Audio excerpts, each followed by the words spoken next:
ദൈവനാമം വാഴ്ത്തപ്പെടുമാറാകട്ടെ.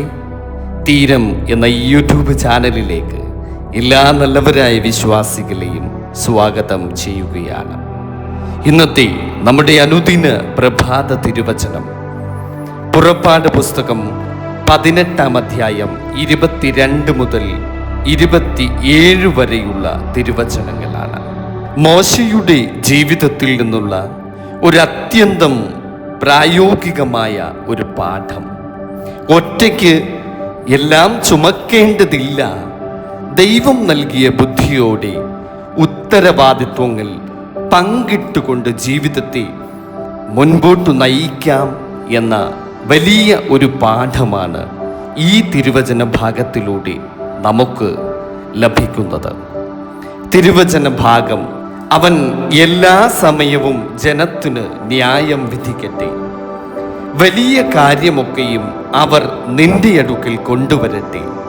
ചെറിയ കാര്യമൊക്കെയും അവർ തന്നെ തീർക്കട്ടെ. ഇങ്ങനെ അവർ നിന്നോടുകൂടെ വഹിക്കുന്നതിനാൽ നിനക്ക് ഭാരം കുറയും. നീ ഈ കാര്യം ചെയ്യുകയും ദൈവം അത് അനുവദിക്കുകയും ചെയ്താൽ നിനക്ക് നിന്നു പൊറുക്കാം. ഈ ജനത്തിനൊക്കെയും സമാധാനത്തോടെ തങ്ങളുടെ സ്ഥലത്തേക്ക് പോവുകയുമാ. മോശ തൻ്റെ അമ്മായിയപ്പൻ്റെ വാക്ക് കേട്ടു. അവൻ പറഞ്ഞതുപോലെയൊക്കെയും ചെയ്തു.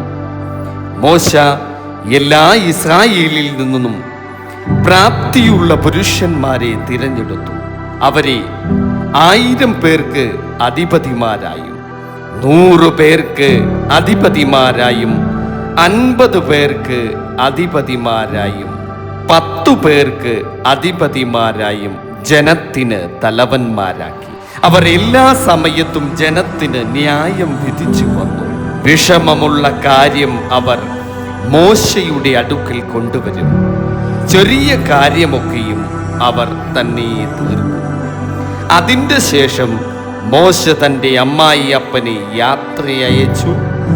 അവൻ സ്വദേശത്തേക്ക് മടങ്ങി. ആമേൻ, ഹല്ലേലൂയ. പ്രിയ ദൈവമക്കളെ, ഈ വചനഭാഗത്തിൽ നിന്ന് നമുക്ക് മനസ്സിലാകുന്നത് എല്ലാ ഭാരങ്ങളും ഒറ്റയ്ക്ക് ചുമക്കേണ്ടതില്ല. മോശ ജനങ്ങളുടെ എല്ലാ പ്രശ്നങ്ങളും ഒറ്റയ്ക്ക് പരിഹരിക്കുവാൻ ശ്രമിച്ചു. പക്ഷേ അത് ദീർഘകാലം നിലനിൽക്കുകയില്ല. ദൈവം നമ്മോട് പറയുന്നത്, നീ ഒറ്റയ്ക്കല്ല, ഞാൻ നൽകുന്ന സഹായം നീ സ്വീകരിക്കൂ എന്നാണ്. ജ്ഞാനമുള്ള ഒരു തിരഞ്ഞെടുപ്പ്.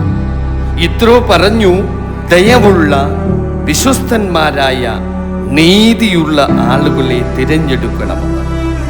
ഇത് നമ്മെ പഠിപ്പിക്കുന്നത് നേതൃത്വം എന്നത് ശരിയായ ആളുകളെ ശരിയായ സ്ഥലത്തേക്ക് ആക്കി വയ്ക്കുക എന്നതാണ്. ഉത്തരവാദിത്വങ്ങളുടെ പങ്കുവയ്പ്.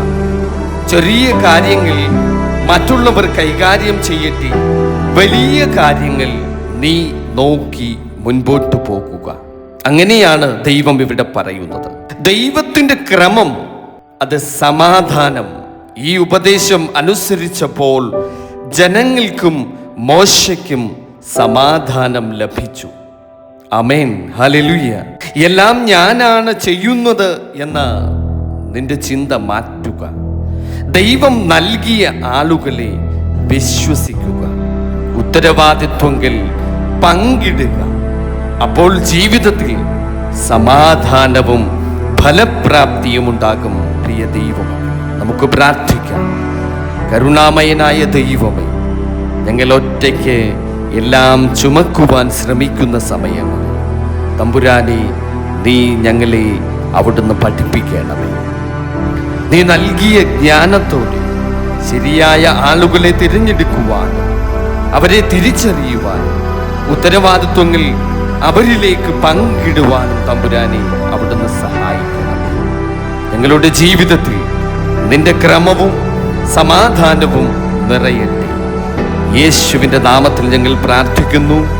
കൃപയോടെ കേൾക്കണം പിതാവേ. ആമേൻ.